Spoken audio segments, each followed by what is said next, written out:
G'day folks, and thank you very much for tuning the dial to Rex Hunt Fishing Adventures. Sit back and relax. We've got a pretty good show for you today. Look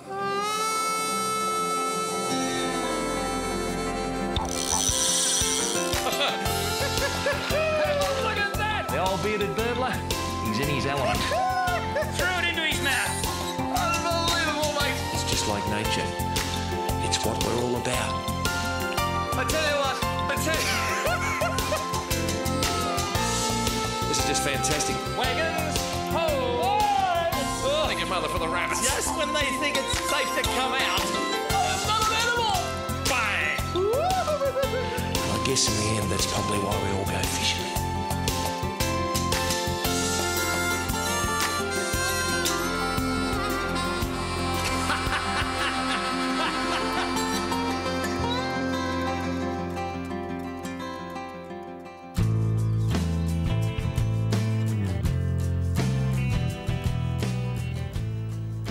Morning, Rex. Good to see you, mate. You too, buddy. Folks, this is Lumpy. Yeah, that's his name, by name and by nature. And I'll tell you a little story. Mondora, who is the king around here of the Rex Hunt team, he sent me into the town of Barra to ask for David Milson. And 600 of the 603 people and a dog living there haven't heard of him, but they said, oh, you mean Lumpy. And red claw, folks, for you people looking where there's yabbies, these are yabbies with red claw. This is magnificent Lake Tinaroo, and what we have here is more than barramundi apparently with these red claw. Mate, there are loads of red claw here. They live in these areas along the bank edges. You'll set your pots about 20 feet of water in a bare area. But they'll just about eat anything. They're omnivores. That, for you intelligent guys, that means they'll eat just about anything. Well, let's go. All right, mate.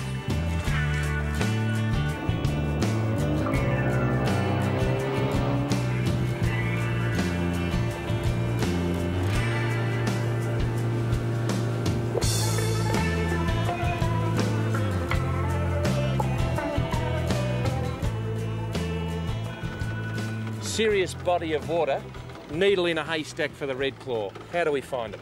Well, Rex, we've narrowed it down. What I'm doing here, we're coming up in a pretty good spot. We've got just about 20 feet of water here. That's what we want, a nice firm bottom, no weeds, but there's weeds and trees around. Let's get the pots ready and chuck them over. How are we going? Rex, we're coming up on a good spot here now, mate. Would you mind chucking the pots for me? Not at all.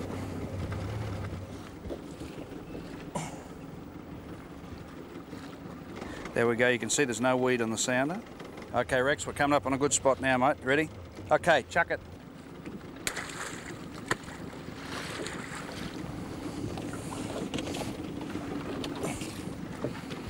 All right, Rex, number 2, mate, in you go. Okay, coming up on it.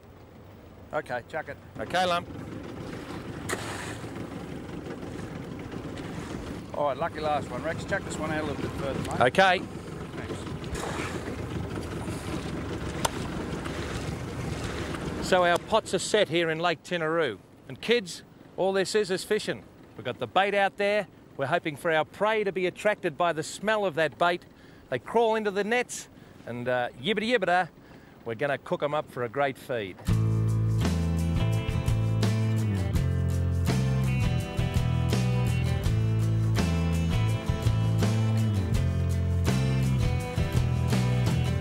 All right, mate, I got it.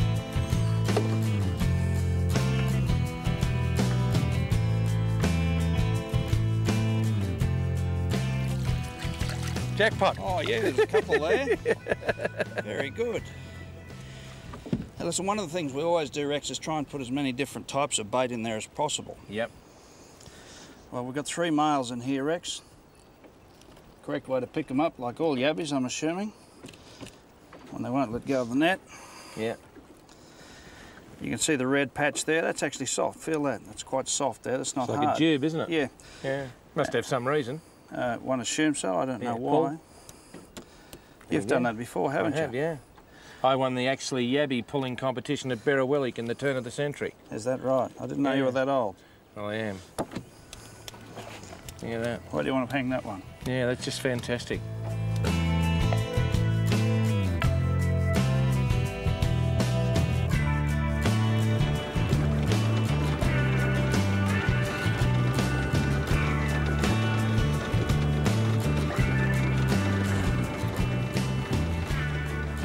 The regulation. Wow, Oh, that's look at that. nice. And a fish as well. Yes. Yes, that's a mouth almighty. One of the things that the barramundi feed on in here. Is it really? Yeah. Now, the laws in Queensland are that you're allowed 4 pots per person. Gee, that's a serious red claw. That is a nice red claw, that one, mate. Serious red Yeah. claw. Oh, that is a genuine freshwater crayfish. Look at these. Oh, they're fantastic. They are nice. Gee, there's going to be some nice meat on them. My word. And a mouth almighty, as you said. Yeah. Now, you can see why they call the mouth almighty. Looks like a Rex huntfish, doesn't It does, actually. Probably more likely to be a John Mondora fish, though, I think. Many of those in here? There are absolutely millions of those in here. In fact, they make very good barramundi bait. Do they really? They grow to about 12 inches long, maximum size. Make a great aquarium fish, too. Yeah, they would. The kids catch them? Yes, my word, you catch them on a little fly hook with a bit of worm under a bubble float. Great learning curve. My word. Tell you what, this bloke didn't know what he was in for. No. Oh dear, poor bugger. No, thanks. Right.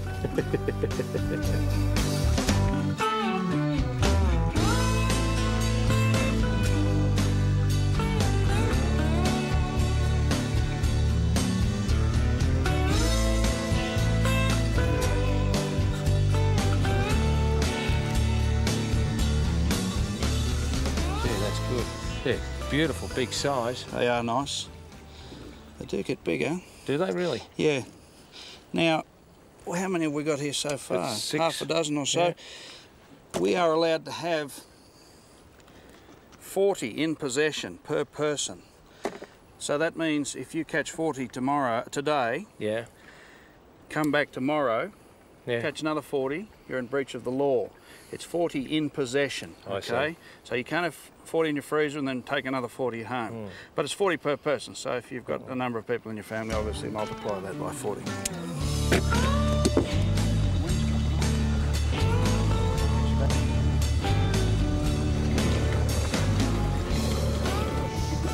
Okay, lucky last. Let's see how we go.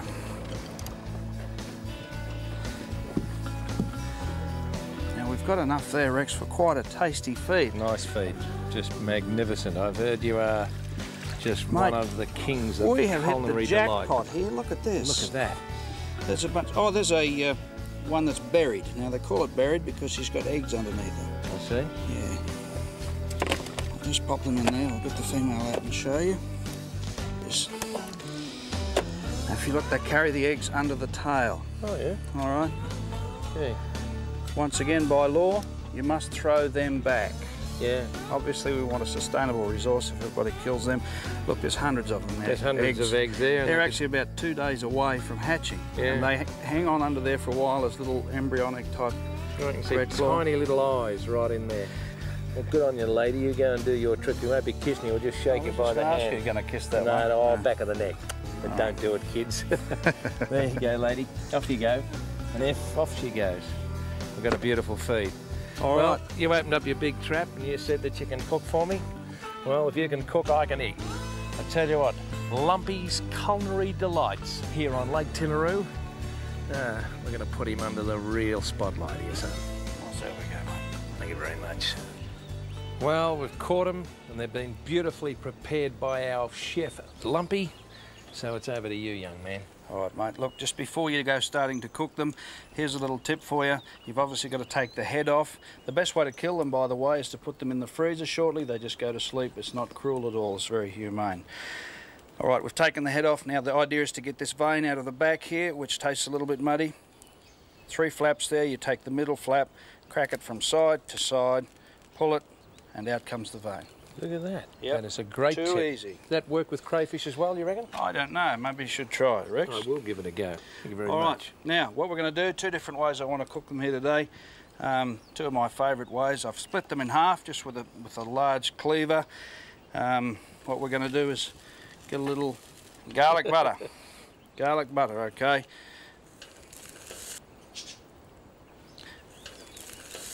Onto the hot plate. So just make sure they're laying nice and flat like that. All right, next step, Rex, we've spared no expense. We've got the saucepan lid, mate, a little white wine, just a dash of white wine on top of there. Oh, smell that. Okay, so I'll just put the lid on there. 2 minutes maximum. You don't want to ruin them by overcooking them. They'll get tough otherwise. You want to keep that nice crisp seafood flavour. All right, once again, almost the same process. we have here the garlic butter dish of Parmesan cheese. Gee. Just dip them on there, nice even coating, just like that.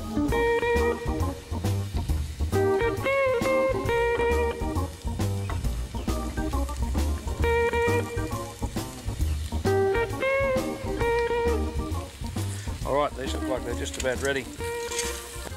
Well, this is the test, ladies and gentlemen. This is Tinaroo Dam Red Claw, lumpy style. Hang in there, mate. Absolutely magnificent. Lumpy, it has been an absolute pleasure to be in a boat with you, and that boat of yours is magnificent. How two fully grown elephants could go out on Lake Tinaroo and not sink is beyond me, but quite seriously, it's been a delight to see you. You're one of the real characters of fishing. And folks, to coin a phrase of Con the Fruiterer, a couple of days at Lake Tinaroo in far north Queensland, beautiful. Rex, it's been a pleasure to have you here. And all the best to you. Thanks. Thank you very much.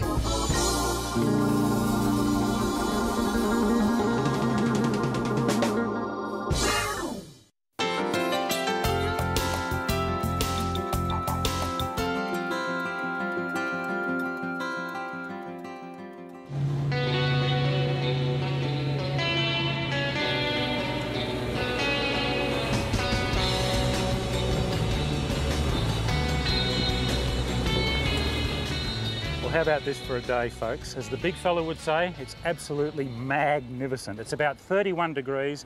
The sea is like glass. There is not a cloud in the sky. And we're about 12 miles off Eco Beach, just south of Broome in Western Australia.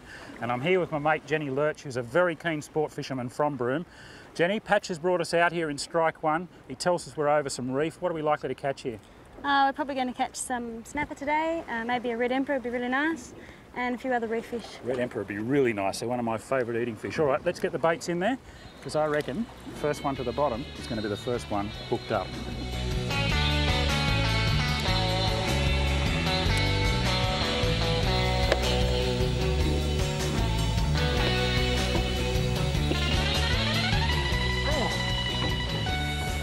Not real sure what this is. It's kicking and shaking its head.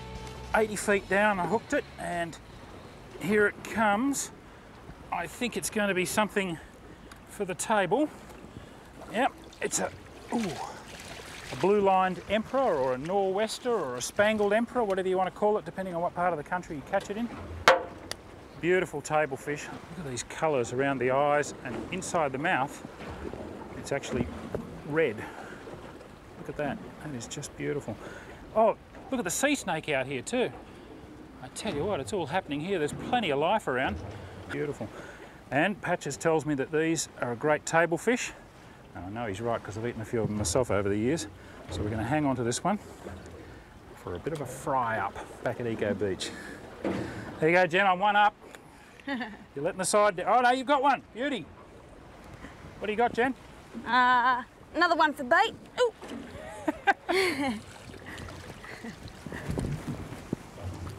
It's all right.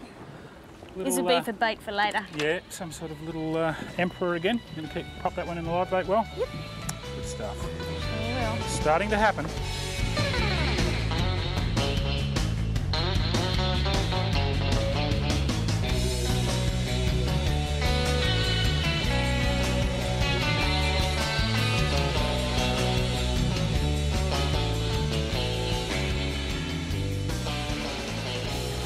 Oh, that's a bit more like it. It's a bit bigger than yours. Well done. Okay, we'll have that one. You have that one? Yeah, beautiful blue-lined emperor.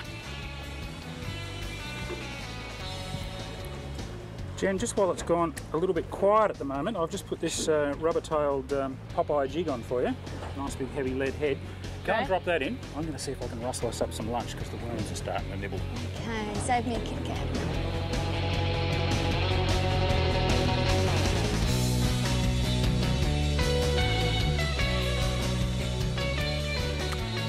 Oh, you got one already. This is a better fish. That's a big fish. Why right in the middle of lunchtime though, Jen? It's feeding time, that's why. Yeah, I guess so. It always happens that way, doesn't it? As soon as we start grazing, so do the fish. Told you it was worth dropping that rubber tail jig over. Look at that water, it's just perfect today. What a day. It just got better and better, didn't it? Brilliant. Oh. Now he's fighting a bit. Gee, it's a nice big mac tuna. Just wind down to him again once more, Jen. Got him. Well done. Oh, good on you, Jen. Thank you. What a lovely fish. And he grabbed that rubber tail jig, just being gently jigged up and down there while we were having lunch. And that's a lovely kawa or mackerel tuna. Still incorrectly called bonito in some parts of the world, particularly Queensland, but they're not actually a bonito. A member of the tuna family. Beautiful fish. Look at the sunlight on the side of it there. It's just iridescent. Well done, Jen. Thank you.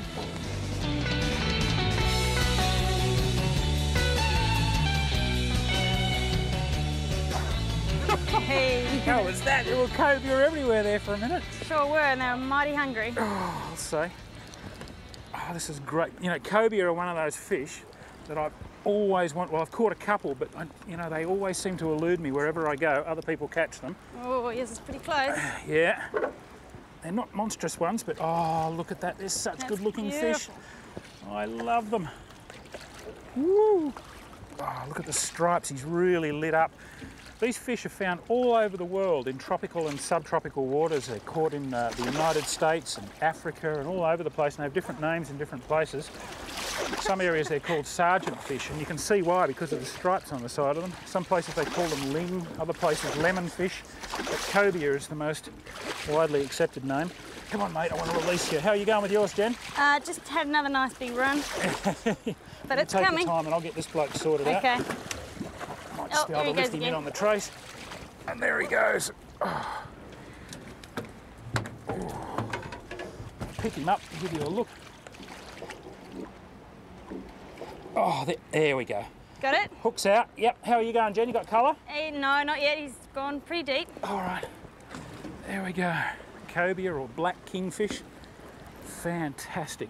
Only fish in its family. It's got no other close relatives, even though it looks a bit like a shark or a bit like a catfish.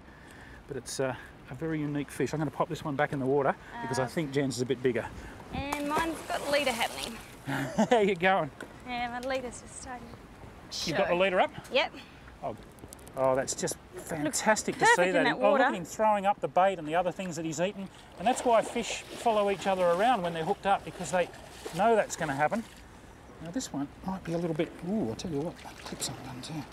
Oh, a little bit bigger. A little bit bigger. Jen, I'll get this hook out of the way. You got him. And I'll show you what he's just had for dinner not too long ago. Hook's nearly out. There we go. Look at that. He's eaten a flounder. He's not going to let go of it either, but I'll show the folks at home. There's the tail of the flounder. It's still there in the back of his throat, and yet he was hungry enough to come up to the surface and eat that garfish. You got him? Yeah. Look at that. Oh, I tell you what, there's some weight in that, Jen. That's pretty good. It's a beautiful fish. Have you had a good day? I certainly have. Have you? Oh, I've had an absolute ball. What do you want to do with this fella? Put him back. Okay, good on you. Great eating, but we'll go and let him finish his dinner.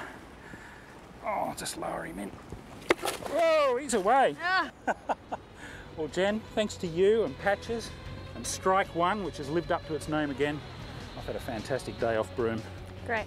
You sure do live in a nice part of the world. Certainly do. Can't beat it.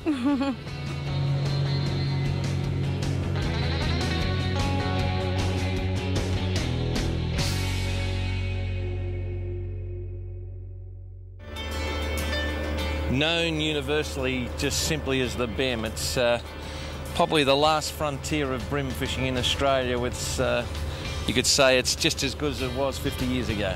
Well, I think it probably is for those that persevere and adjust to the conditions, Rex. It is a changing scene, and Tuesday the lake was opened and it had another 1.5 metres of water on it. So in that short space of time we're seeing an incredible change. It's quite an amazing thing too, with seeing all these flats with the weed, the diversity of wildlife that must be sustained, from shrimps to prawns to ghost crabs to pelicans. I saw a crane up there diving for some small mullet. It's an amazing food chain. With all this exposed area here, it's easy pickings for almost any wading bird, and particularly the swans and the and the pelicans, they're just having a great time. So I just hope we can have a great time too. Well, exclusive to Bem River is the polling effect, and it's known all over the world, Donnie, and away you go. Sure is, Rex. This is was proven to be the ultimate, I guess, with a mud bottom. The old-timers worked it out that there was only one way, and that was a pole. Anything else is very much inferior. You'd put it in, secure him. I don't put him in too far because I've got to get him out. And then I'm going to just tie off the top a couple of times around, because that helps the rope not slipping up and down on the pole.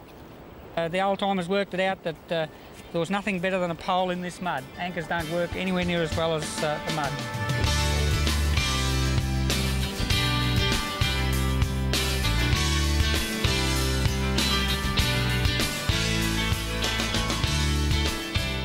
There it goes. Look, the end of the rod just went down like that and he grabbed it. Don, Well done. I don't think he's anything to write home about. I think he's one of the small ones that inhabit this area. But that was with sandworm. Don's finding that apparently with the harder baits, like prawn and these other sort of fish type baits, that these smaller fish, this is not that small, but he certainly, he wouldn't make the legal size limit of 26 centimetres. So a nice looking Bem River brim. And what I'm going to do is just cut the hook off and just leave it. So many people just go after that hook, and we've said so many times before that those hooks cost a couple of cents, and you've got a beautiful fish like a brim that can give someone a tremendous amount of enjoyment. Now, this might be a bit better fish, this fish. Well done, Rex. This might be a bit better fish. This still water fishing is really conducive to these soft rods. There's a very good example of a beautiful Bem River brim. And you can see there that we're fishing in very, very heavy weed. Now that is a great example of a beautiful brim. I can tell you now, I didn't come down here to kill any, although we might grab one later on for tea and Dyke and cook it up. But is there a better sight than that? I haven't been here for over a decade. I come out with the guru Donnie, and within 2 minutes, I've got two beautiful examples of why I used to come to the Bem. Good on you, mate. And away he goes. You've got a fish on there now, no. mate, so you better look at him. He's look at on. him. Oh, He's on. Was you sure he's on? Too Rex? right, he's on. If you pull that up, mate, I will guarantee that I he's didn't on. hear the clutch run. There he is. Mate, he's on, all right. I told you he was on. Well done. Just important, those soft rods. Oh, I was just going to say, Yeah. so many people lose the fish just at the boat. Oh, look at that. And The he big pulled 2-0 right out, hook, mate. and he pulled it out. Just fantastic. Oh, how about that? Back in 1931, when Zane Grey was at Bermagui during the log jam of the Narooma River, he actually left this rod in the memory of his particular spirit, and he donated it to you, Don. How long have you had that? Oh, a long time. Mate, I tell you what, Been a great ride. there's a photo there of the last Collingwood Premiership. That's amazing. You're not wrong. Sensational, mate. Well done. Oh, gee, I love it. Oh, could you believe that fish getting off? In you come. Oh, beautiful. Absolutely beautiful. Going through some hooks here, but it doesn't matter because these fish will get rid of the hooks. There's no doubt about it. There you go. Now, just picked up a couple of things by coming out here with Donnie. We're in a weed bed. So sometimes you can actually cast and it can land in just a big compost heap under the water and can sit there, nothing happens. So as soon as you cast it, it might land into a sandy area with shell, and that's the home of brim. So if you're casting somewhere and you're getting fish consistently, particularly good fish, make sure you cast back in that area. And people say, oh, how would you know? It just all looks like the one bit of water. You can judge how far you're casting, and when you cast, feather the line. That means just stop the line with the finger and you'll go in the same area every time.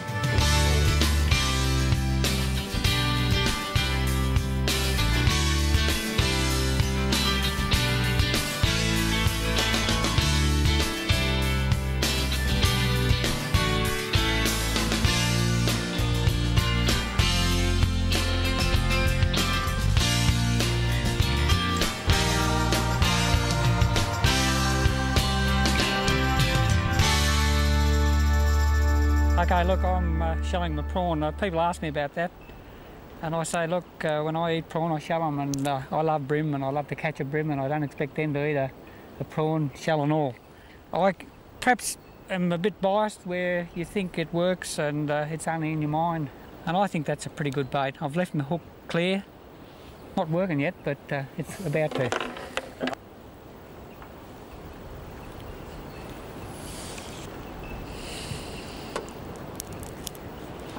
Oh.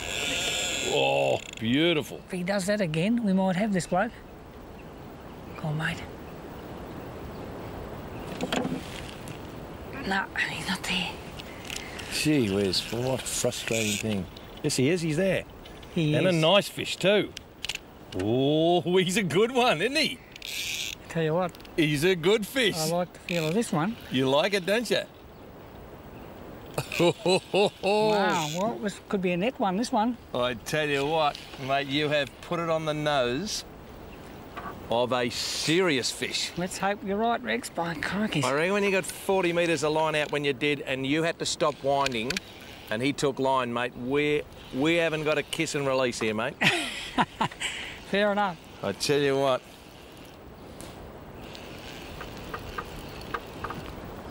Still feels all right. He does feel quite good. He hasn't run again, but there he is. Can you see him? He's a nice one.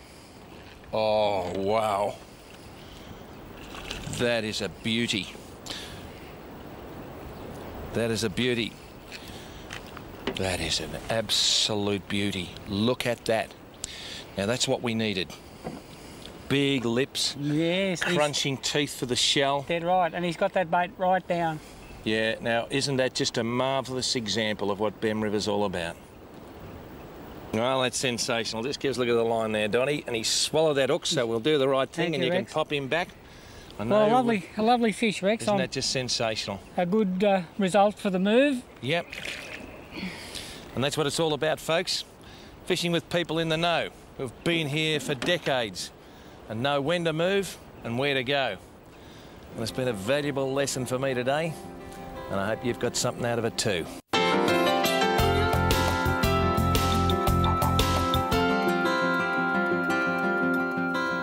Now, the Bem River is a serious fishery. I first came here in 1967, and that's a long time ago, and the last time, 1991. So it's been a while since I've been here. The pub got burnt down and they built it up again. There's a new jetty, but the ecology of the whole area is still in magnificent condition, showing the value of bag limits and regulatory fishing since the netters went out of here in the mid-1930s. A beautiful lunch prepared by Di Cunningham, a little bit of a kip and a cup of coffee, and late afternoon sees us in search of another species, the estuary perch of Bem River. Well, give it a go, folks. I hope you're enjoying the show, because this is just paradise if you're a fisher like me.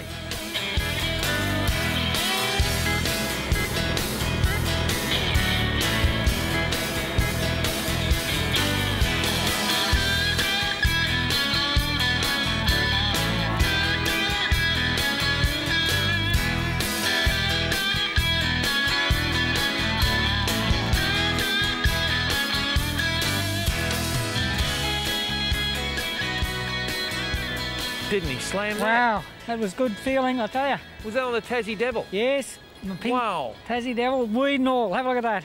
Look at that. Well, that's a terrific effort, I tell you what. I've never seen so much weed, but perseverance. Wow. Let's not lose that right over the side. What a beautiful fish. Wow. He's got a bit of toe, this guy, too. Slammed that, didn't he? Bit of displacement, look at that. Only in the lip. Well, that's a beautiful perch. Now, have a look at that. Wow. That is a very, very nice estuary perch. Come here, mate. Look at that with a comfort lift. Now... I'm shivering a bit, Rex, but thank you for that. What a classic. Well, so you should be. Isn't it fantastic to see a bloke at your stage of life who actually gets excited about something like that? I'm shaking. Now, the eyes up here, they're for hunting. They live in the weed, and they're mainly a predator-type fish. And he's taken that particular pink Tassie Devil.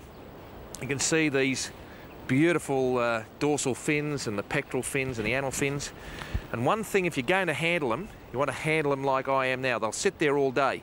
But here, real major problem if you're a young player. There's a spike there that can go right into you, and these particular areas here, these gill rakers, they can slice you to the bone. A beautiful example of this magnificent estuary perch. And that fish is not far off a kilo. Beautiful dark features, just camouflage superb. And mate, Donnie Cunningham's asked me if I'll release you, and away he goes. Well done, Rex. That was great. No, Don. I'm still shaking. That was great for the great man. Because I tell you what, we were just about pulling the pin here. We've been here for an hour. The swans are laughing at us. But perseverance once again.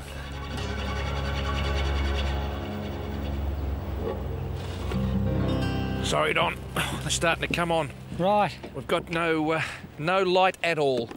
And I do make that apology, but I told Noel we've got a roll on it. So please, just no colour, but it is an important lesson. It's got the moon, which has just come up in the east. The sun's gone behind a cloud bank in the west. Prime times for fishing are first and last light, particularly when you do not get a lot of light. Now, I haven't got an estuary perch on here. What I've got is I've got a tailor. Now, these tailor have been in this system for a long, long time. Now, you can see that because he is black.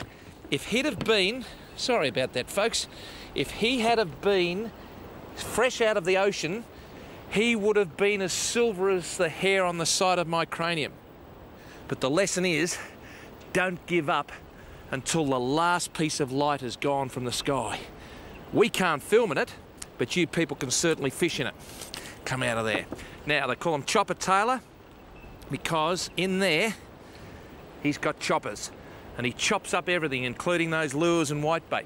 But look, he's almost green, almost to a point of being, well, black, because this estuarine system is a brachy system. It's been closed for many, many months, and they actually adapt with the camouflage. I'll put you back in and just watch it, kids. Don't kiss too many tailor because they've got teeth. Well, it's been another fantastic session.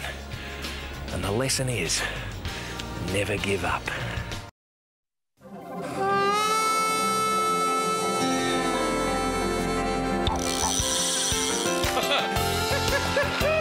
Look at that! The old bearded burbler, he's in his element. Threw it into his mouth. Unbelievable, mate. It's just like nature. It's what we're all about. I tell you what, this is just fantastic. Wagons, ho! Oh, thank your mother for the rabbits. Just when they think it's safe to come out, unbelievable! Bang! I guess in the end, that's probably why we all go fishing.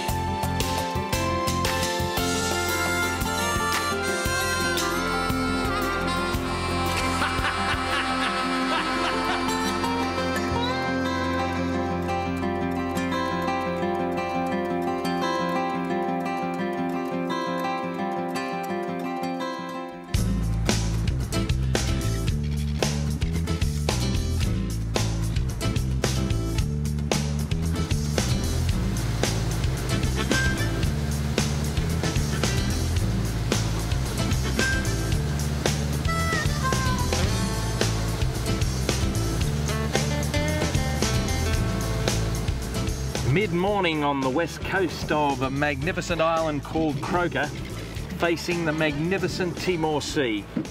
And the human broom and I have come out here on the mid-tide on the flood in search of some saltwater barramundi, young man. I'll probably fall out of the boat if I get a hook up, Rexy. I just really love the salties. They're just so fat, silver and aggressive. Our man Lance here has had a lot of experience in these salties. They mill around here at this time of the year waiting for a heavy rain and a breakthrough from the billabong and the estuaries to start running to get a bit of the old action to play mummies and daddies. But they're out here and they're hungry. I am too, folks. I'm hungry for a salty.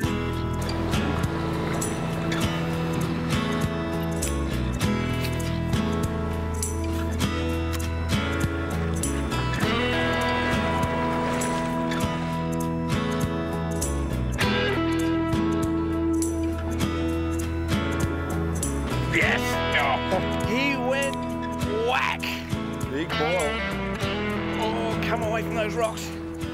Come away from those rocks. Come with me, folks. We've got a bit of work to do here. And why I'm so really anxious is that we're over the top of an oyster bed. And I tell you what, if I was up on the south coast of New South Wales, I'd be eating them. But out here, this is where a lot of fish are. Now, this is a barramundi. Actually, I'll get him there. Amazing, amazing to get Barra in the middle of the ocean here. Oh, come on. And out he comes. And look at that. Look at that. Wowee. I tell you what, Bushy, there is just something about Barra in the salt water, in the sea. They are just a lot more streamlined. Noel will give you a look at them. It's really streamlined, aren't they? Just that should just come out just so easy. I'll let you do that. Just watch the lure. But oh, did he slam it? Wowee. Nice looking fish. Nice looking fish. Thought he was bigger than he was, but Lance said by Jingo, once they go bang in the ocean, they really put on a little bit of a parade. Chrome, aren't they? Yeah, they are chrome. Sensational. And you'll see that yellow tail. That's a bit of a dead giveaway that she's a full-on ocean barramundi. Yeah. Oh, what a beautiful fish, Bushy. Righto, spear him in, Rexy. Yeah, mate. See you later. He's away. Wow, how about that, folks? You know, I never tire of this, Bushy. I tell you what, every time we go to a new spot, it just goes to show you got the guide, you get the local knowledge. I would have driven past here because I thought I was going to run aground.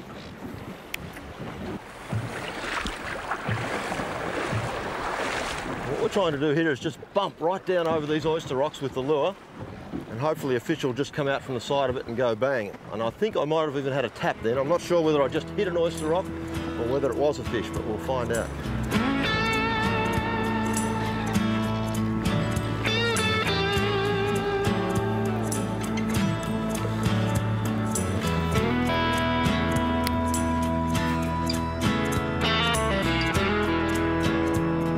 Yep, Rexy, I go on.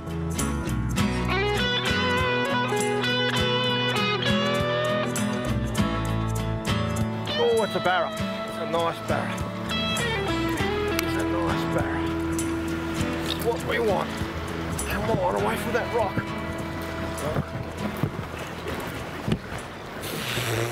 Oh, there he is. Come on to the boat and turn. There he is, Noel.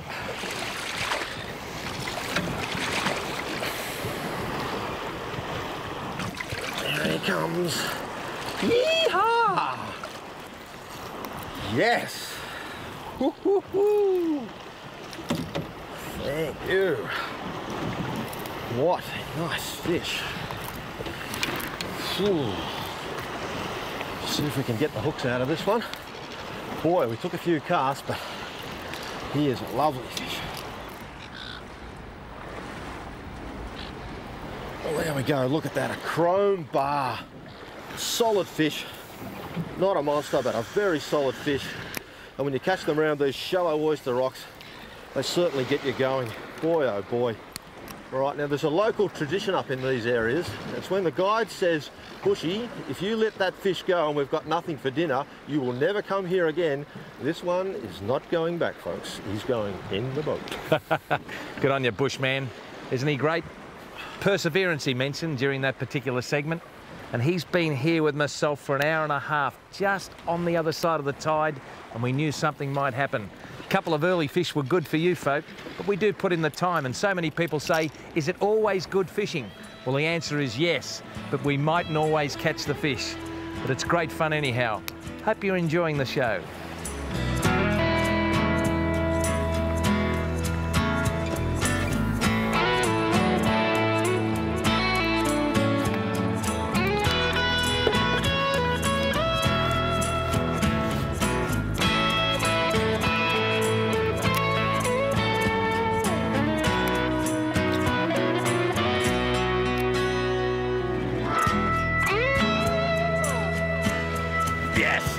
Oh, beautifully done. Come here.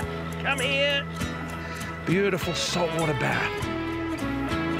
breeding time in the top end, and they'll be whirling around looking for their mates. A nice little fish. I can lift him up anyhow and show you. A nice little fish to end this segment. It's been a good segment, it really has. Look at this. Beautiful saltwater barra in all his glory, or her glory later on. They are a unique species. They're lean and mean in the saltwater, but as the billabongs fill up, they'll be just feeding on all of the magnificent food supply in this top end. So you come here, matey. You come here. A little bit of a comfort lift. And what a beautiful example of why we come to the top end. Ravenous, beautifully sleek, uniquely Australian.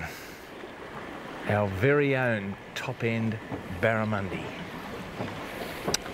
It's good to have you along, folks.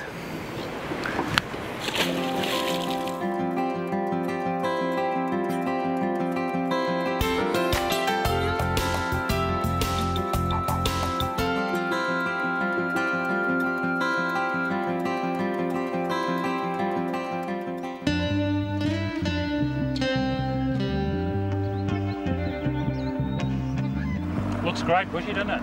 This is absolutely a great day. Bushy's brought me to one of his favourite spots. This is Brogo Dam on the Brogo River, which is a tributary of the Bega River on the far south coast of New South Wales. And like a lot of these man-made impoundments that were constructed in the 50s and 60s and 70s, this one has fairly recently been stocked with fish. In this case, they're Australian bass. They fight like crazy, they look fantastic, and they're just good fun to catch. We're going to show you how. Now, the other thing to remember in this dam is 8-knot speed limit, so please keep your speed down. What about over there, Bushy? That point there is pretty good.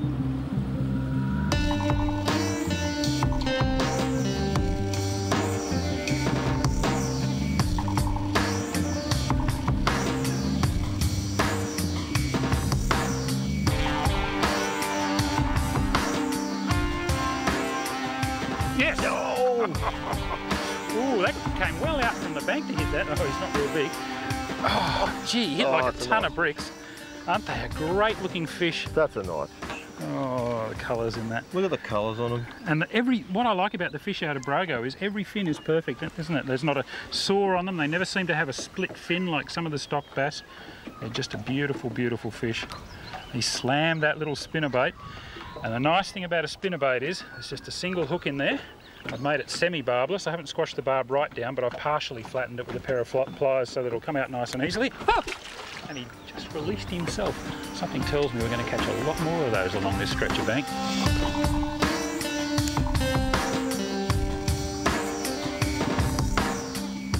It's a bit like a lottery. Someone has got to hold the winning ticket, and it's just a matter of time, isn't it? Now, bass often love these little tight gullies that come up here because they come down, it's quite deep, cool water right in close to the bank. So if you can get a lure way up in there, Stevie, I reckon you're going to get hammered. Okie dokie.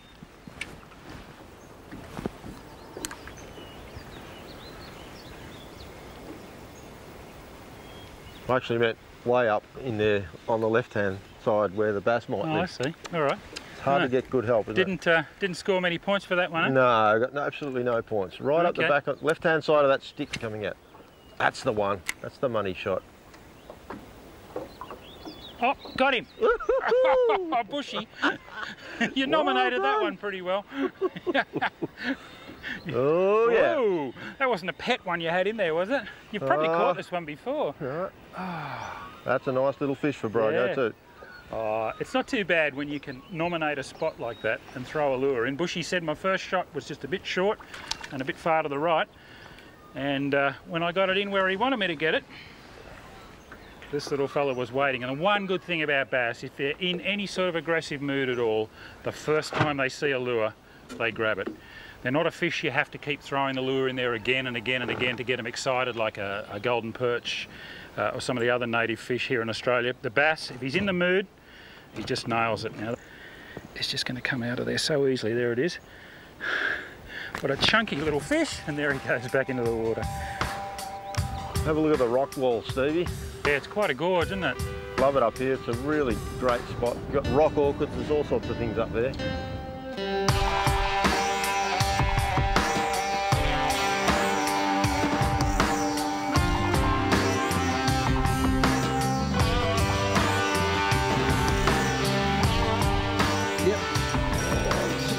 Oh, good on you, Bushy.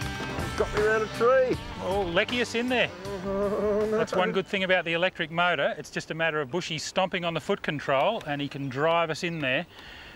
We can hopefully get in and get this fish off the snag. These electric, bow-mounted electric motors just give you so much control over where you're going, both when you're fishing and, in this case, when you're trying to get a fish off a snag. Got me right down there in that stuff, Steve. He looked like a good fish. Well, he's certainly better than a few we've caught so far. If you can get completely on the other side of him, Bushy, he might... How deep did he go? Oh, you got him out. Oh, well done.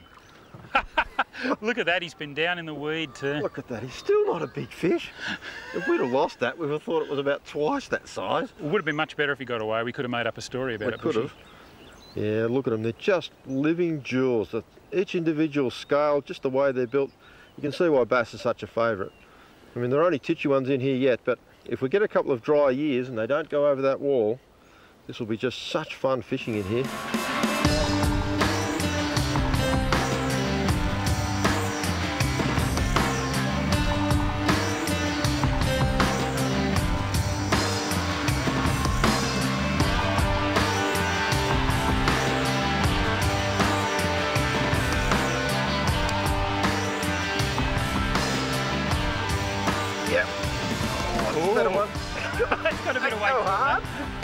I got him out. Oh, well done.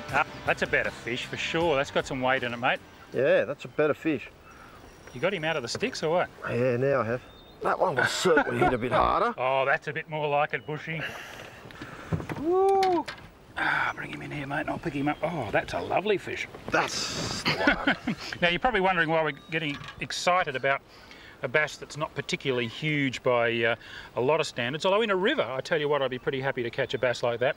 These days in impoundments they get much, much bigger than that, but at the moment here in Brogo Dam, that's about as big as you're likely to encounter in a day's fishing, isn't it, Bushy? They make the day good as well, but yeah, that's about as good as I can catch in here at the moment.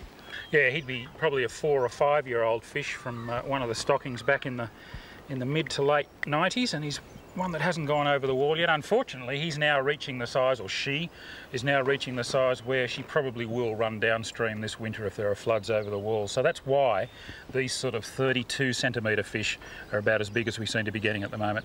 But and I'll get her back into the water. And it's always a good idea with fish like these bass just to hold them in the water for a few seconds, let the water go through their gills. Bushy's just motoring us slowly ahead. They do handle very, very well. Both Bushy and I have kept these fish in aquariums, and they do cope with a bit of handling, and they don't stress out. Oh, off like a shot, back down to join the others here in Brogo Dam. If you're down in southern New South Wales, come and check Brogo out, but there are a lot of other impoundments right throughout New South Wales and southeastern Queensland that offer exactly the same sort of fishing.